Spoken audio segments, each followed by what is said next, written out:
구독, 좋아요. 예, 1부 시작하겠습니다. 강대규 변호사님 나오셨습니다. 어서 오십시오. 네, 강대규입니다. 좀 늦어서 죄송합니다. 입이 10개라도 할 말이 없습니다. 예. 제 기차를 잘못 타가지고 좀 늦었습니다. 기차를 잘못하고 요즘은 예. 그 전장현 시위 때문에 네. 갑자기 시위가 또 예. 지하철 시위가 있으면 또 네. 막혀가지고 늦어지는 경우가 예, 있어요. 앞으로 이걸 대비해서 한 네. 더 일찍 와 있도록 하겠습니다. 예. 네.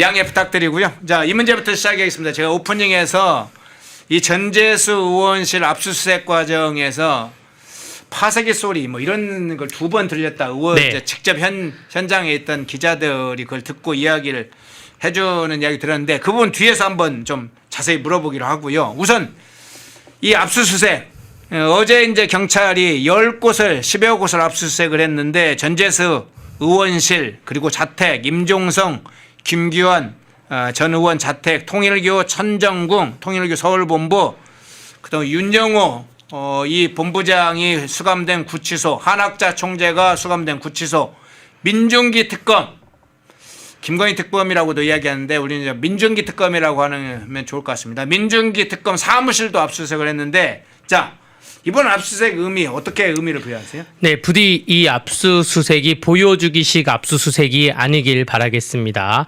예, 검찰청이 이제 해체가 될 것이고 결국 모든 수사 라인이 국수본으로 직결이 될 텐데 국민들이 바라보고 있습니다. 이번 압수수색을 통해서 국민들이 국수본에 과연 신뢰를 할 수 있을지 그 평가를 되는 그 첫 번째 잣대가 될 것입니다. 굉장히 광범위하게 압수수색을 들어갔는데 거기서 나온 자료를 토대로 반드시 성과가 있어야 된다고 좀 말씀을 드리고 싶습니다.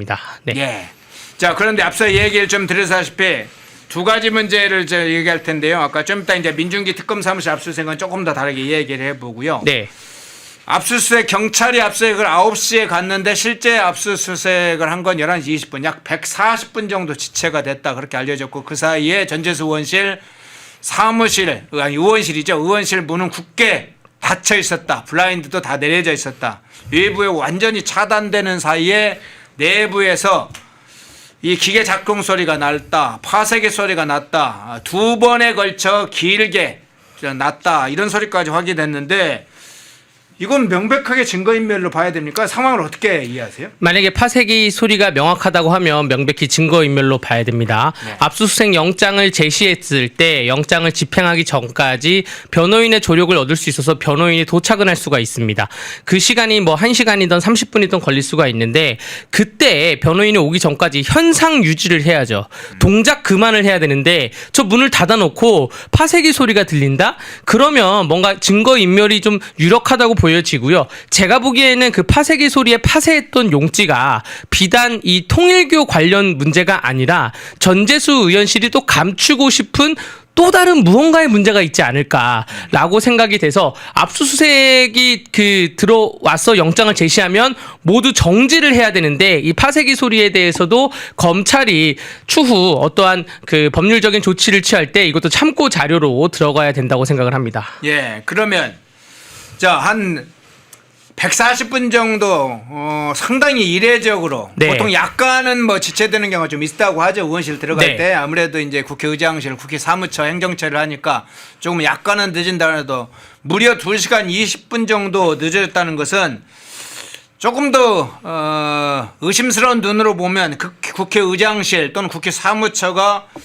일부러 압수수색 영장을 좀 지연시키나 이런 의혹들이 충분히 좀 예상해 볼 수 있는 것이잖아요. 네. 이게 일반인 같은 경우에는 영장 집행이라는 게 기다려주고 자시고 할 게 없어요. 예. 만약에 이 스튜디오에 영장 집행이 들어온다. 영장 제시하고 그리고 변호인 오는 시간에 대해서 한 15분 정도 뭐 30분 정도만 기다릴 뿐이지 바로 집행이 들어가거든요. 그런데 유독 국회의장실에 통보를 하고 또 국회 사무처에 통보를 하고 이러한 시간이 걸리기 때문에 2시간을 넘도록 검찰이 기다려줬다는 거는 압수수색 영장 왜 발부합니까? 근데 심지어 지금 민주당이 주장하고 있는 사법개혁 5대안 중에 하나가 있죠. 압수수색 영장 실질심사 제도를 도입하자. 압수수색을 나갈 때 미리 통보를 하고 거기에 대해서 영장 발부 재판을 하자. 지금 이러한 주장은 범인들만, 범죄자들만 이런 주장을 하고 있는데 민주당이 똑같은 주장을 하고 있고 그게 지금 전재수 의원실 압수수색에 드러나고 있는 것입니다. 네.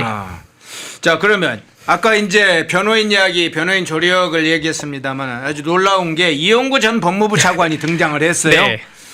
참 여러 가지로 이용구 전 차관에 관해서 한때 굉장히 논란이 많이 됐는데 변호인 자격이 그간에 있을까 하고 했는데 그 사이에 변호인 자격을 획득을 했어요. 네. 네. 그러니까 이 이용구 전 법무부 차관은 택시 기사를 폭행하고 증거 인멸 교사를 했다는 혐의로 징역형의 집행유예를 선고받고 그러면 변호인 자격이 집행유예 종료 후 3년까지 정지가 됩니다. 네. 그러면 지금까지 변호인 자격이 정지가 되어 있어야 되는데 이재명 대통령이 6월 달에 당선되고 나서 8월 15일 날 8.15 사면 특사를 할 때 이 사람을 슬쩍 넣어가지고 사면 복권을 시켜줬습니다.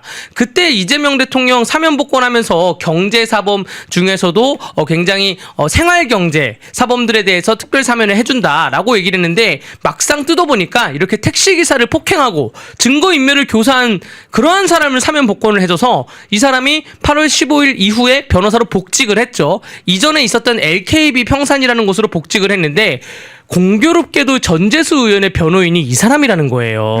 이 법무부 차관이라는 지위를 이용한 전관을 이용할지를 모르겠지만 어쨌든 이재명의 8.15 사면 특사가 없었다면 지금 변호사를 못하고 있을 그러한 사람이고 증거인멸 교사의 혐의가 있다는 사람. 변호사들이 간혹 가다가 변호사들이 뭐 죄진 사람들이 좀 있습니다. 뭐 음주운전한 사람도 있고 폭행한 사람도 있고 하는데 증거인멸 교사는 많이 없거든요. 거의. 네. 그러한 사람이라는 점을 좀 말씀드리겠습니다. 자, 그러면 아까 이제 파쇄기 소리 저는 뭐 종이뿐만 아니라 작은 어떤 기계의 USB 같은 경우도 물체도 파쇄할 수 있는 파쇄기도 있지 않습니까? 그런 정도는 네. 아주 대형 큰 기계류가 아니라면 그런데 만일 파쇄기 소리 문제가 지금은 이제 아직 수사 단계이기 때문에 이런 의혹으로 끝나지만 만약 구속영장이 청구된다면 네. 이게 증거인멸의 우려 부분에 관련성이 있을 수도 있습니까? 네, 있습니다. 예. 있고 압수수색을 할 때 제가 아까 보여주기식 압수수색이 되면 안 된다 말씀드렸는데 저 파쇄기에 있는 파쇄된 종이까지 다 압수를 해야 됩니다. 파쇄된 종이를 압수를 해서 그걸 맞추면 잘 맞출 수가 있거든요. 그걸 맞춰서 만약에 거기에 이 파쇄된 종이에 이 사건과 관련된 사건이 있다. 그러면 증거인멸이 100% 확실시되는 거죠. 여러분들 국회의원실은 파쇄를 엄청 많이 하거든요. 예. 그래서 방 안에 있는 파쇄기를 잘 안 써요. 이거 제 국회에서 근무한 실무를 말씀드리자면 파쇄할 용지는 한 5일, 일주일치 쌓아놓고 그걸 다 들고 지하에 정말 거대한 파쇄기가 있습니다. 이 스크린 같은 파쇄기가 있어요. 정말 거대한 파쇄기가 있어서 거기에 모든 의원실이 와서 다 집어넣습니다. 그렇게 해가지고 파쇄 용지 업체가 와서 수거해 가는데 그러니까 방 안에 있는 파쇄기는 웬만하면 잘 안 써요. 근데 방 안에 파쇄기 소리가 났다? 굉장히 고의성이 있는 증거인멸의 우려가 있다고 생각되고 만약에 구속영장을 치면 이 부분이 핵심 부분이 될 것이다라고 보여집니다. 예. 자, 그런데 한번 이제 경찰의 수사와 특검의 문제도 한번 살펴봐야 될 것 같은데 이 통일고 관련해서 금품 수속을 수사 중인 경찰이 민중기 특검의 사무실도 어제 압수수색을 하면서 이 문제에 관해서도 여러 해석이 있습니다. 경찰이나 특검은 뭐 필요한 자료를 가져가려고 했는데 그 전에 경찰에서는 경찰 자료를 줬는데 2,000장 이상의 분량의 자료를 제대로 분류조차 안 해서 줘서 여러 가지 수사에 난항을 겪고 있다. 이런 이제 불만 섞인 이야기도 좀 나오던데 네. 어제 민중기 특검에 대한 압수수색에 대한 성격 부분하고 네. 경찰이 받았던 수사 자료, 특검으로부터 넘겨받았던 이첩받았던 수사 자료 어떤 차원에서 보세요? 여러분들 수사기관이 여러 개가 있죠. 경찰이 있고 검찰이 있고 국정원이 있고 공수처가 있습니다. 상호간에서 군검도 있고 군경찰도 있고 상호간에 이첩을 할 때는 어떤 분위기냐면 포장 이사를 해주는 분위기예요. 네. 여러분들 포장 이사를 할 때 집에 들어와서 다 포장해주죠. 그런 다음에 그 물건을 이사를 해놓고 거기서 다 정리까지 다 해주잖아요. 네. 이것이 이첩이라는 표시인데 지금 경찰 주장에 의하면 특검이 갑자기 하루아침에 우리 경찰에다 넘겼어. 손 땡. 통일교 손 떼. 라고 해놓고 막상 자료를 받아보니까 자료가 다 분류가 안 돼 있다라고 경찰이 주장하면서 이것이 압수수색 영장 발부 사유가 됐을 겁니다. 판사님도 아마 이렇기 때문에 특검에 대해서 압수수색 영장을 발부했을 거라 보여지고요. 저는 분류가 안 된 게 아니라 일부러 분류를 막 해놓은 게 아닌가. 일부러 방해해놓은 게 아닌가. 그러니까 포장 이사를 와서 네. 포장을 해놓는 게 아니라 일부러 더 어지럽히는 거예요. 도자기 깨고 뭐 설거지 그릇 깨고 더 어지럽히고 이사를 가서 그냥 널브러지게 이렇게 특검이 한 게 아닌가. 그렇기 때문에 판사님도 오죽하면 특검에 대해서 경찰이 압수수색을 할 수 있도록 압수수색 영장이 발부되었다라고 이렇게 생각이 됩니다. 자, 그러면 특검이 사실상 이 경찰에 넘겨온 수사 자료조차 제대로 정리해주지 않았다면 특검이 이 민중기 특검팀이 어떤 의도를 가지고 있는지를 우리가 다시 한번 확인할 수가 있는데, 이미 민주당 정치인들 이야기 나올 때 특검 지휘부에서 그건 수사 대상이 아니다 해서 제외시켰다는 건 우리가 다 확인을 했습니다. 그런데 민중기 특검팀이 자, 통일교 천정궁을 압수수색했을 당시에도 그 천정궁 한번 사진을 보여주시겠어요? 한학자 총재의 개인 금고에서 약 280여 원이 발견됐다고 하는 거 소식 전해드렸죠. 원화, 달러, 엔화 이런 뭉칫돈이 굉장히 여러 개 발견이 됐는데 합산해 보니까 현금이 약 280억 원 정도 되더라. 그런데 특검이 당시에 사진 찍고 금고지기 관련한테 그냥 물어보고 끝내버렸어요. 덮어버렸어요. 이 돈이 무슨 돈이냐, 어떤 용도로 사용이냐 수사를 안 했는데, 자, 특검이 아까 이제 수사 자료를 했습니다만 그 일환으로 보면 280억 원을 발견하고도 수사를 하지 않았다. 네. 그건 어떤 차원에서 해석해요? 일단은 금원의 성질부터 말씀을 드리자면, 예. 지금 권성동 의원이 구속된 이유가 정치자금법 위반인데 어떠한 법인이나 재단 형태에서 정치인에게 금품을 줄 수가 없습니다. 개인만 줄 수 있어요. 네. 법인에 속해 있는 개인들이 모여서 줘도 안 돼요. 그런데 이 법인하고 재단에 대한 재산은 국가에 다 등록을 하도록 되어 있습니다. 그럼 280억이 발견됐으면 이 280억의 현금이 국가에 재산 신고가 되어 있어야 돼요. 근데 재산 신고가 되어 있지 않기 때문에 문제인데, 보통 우리가 수사를 하다 보면 특히 뭐 캄보디아 사건이던 이러한 수사를 하다 보면 현금 뭉태기가 발견되잖아요. 네. 특히 몇십억 이렇게 발견되잖아요. 이거는 수사관들의 승진 코스예요.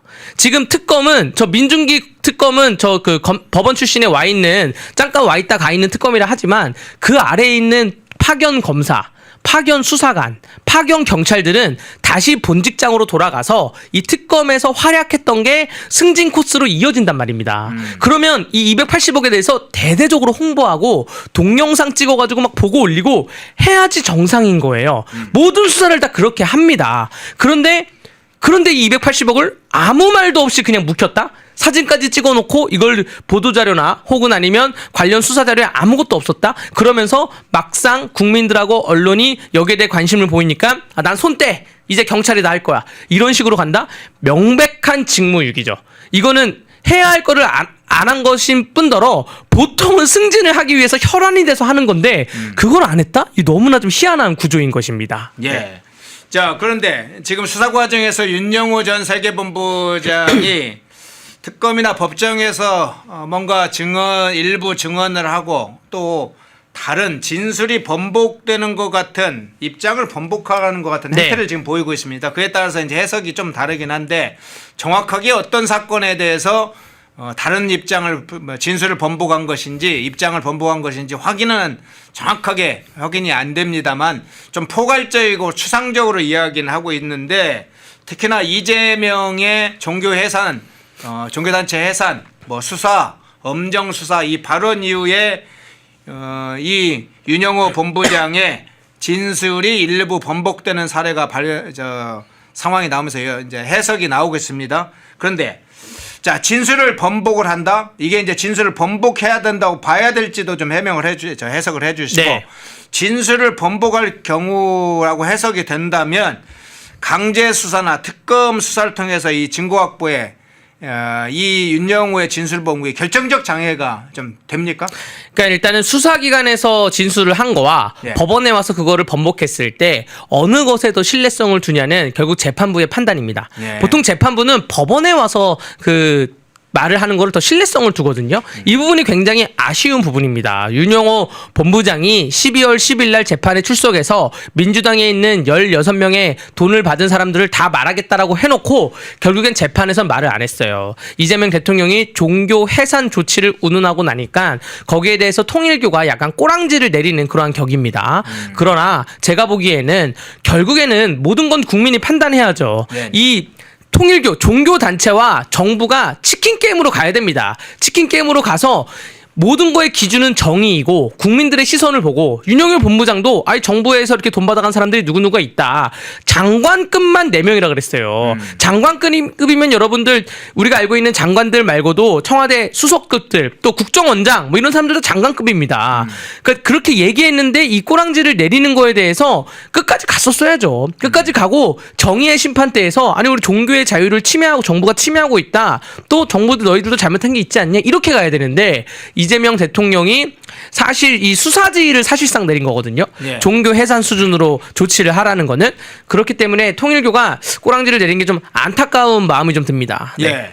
자, 이재명 문제를 좀 다시 한번 이야기를 좀 해볼게. 보다 몸통이 누구인지도 다시 확인을 해야 됩니다. 개별 통일교가 접촉하려고 했던 민주당 정치인들에 관해서도 전재수 전 장관을 중심으로 한 이 게이트, 통일 게이트에 집중해야지만 실제 2022년을 전후로 해서 몸통은 누구였는가를 확인해야 되는데 자, 통일교와 유착관계에서 이재명의 이름이 이제 나오기 시작했었죠. 초기에는 이제 임종성 전 의원, 7인의 친명계의 핵심인 7인의 이재명 측하고 연결하는 그런 주로 과교 역할을 했다. 이 임종석이 나온 다음에 임종성이죠. 임종성 전 의원이 나온 다음에 정진상이라는 이름이 출연을 했습니다. 그리고 당시에는 뭐 이재명의 한학자 예방권까지 예방을 해서 큰절을 했느냐 이런 문제까지 나왔는데 추가로 나온 게 힐러리 클린턴, 짐 노저스 회장, 스테판 커리, 뭐 화상 대담을 했던 짐 노저스 회장을 비롯해서 다른 사람들도 이 대선 때 이재명 당시의 후보와 접촉을 시도했다 이런 것까지 나오고 있는데 특히나 이재명의 예방권 관련해서는 이재명과 대통령실이 지금도 계속 침묵을 하고 있어요. 네. 그러니까 그 얘기는 터질 것이 지금 남았다는 것을 암시하는 건지 그런 부분은 어떻게 보세요? 자, 제가 이제 그 수사 가이드라인을 경찰에 좀 말씀드릴게요. 예. 종교는 종교의 그 추종하시는 그 어떠한 총재격의 분이 교주가 있으면 다 교주의 말을 듣습니다. 예. 윤영호 본부장도 결국에는 그 교주의 한학자 총재로 추정되는 그 교주의 말을 듣고 진술을 번복한 거예요. 말씀하신 것처럼 지금 밝혀질 게 너무나 많습니다. 그런데 어느 날을 기점으로 해서 그게 싹 들어갔어요. 그러면 경찰은 이 연결고리를 밝히기 위해서 지금 많은 압수수색을 하고 있잖아요. 뭐 민중기 특검도 하고 지금 전재수도 하고 통일교 본부도 하고 하는데 지금 뭘 봐야 되냐? 한학자 총재의 접견 기록을 봐야 됩니다. 네. 한학자 총재의 접견이 일반 접견은 다 녹음이 되거든요.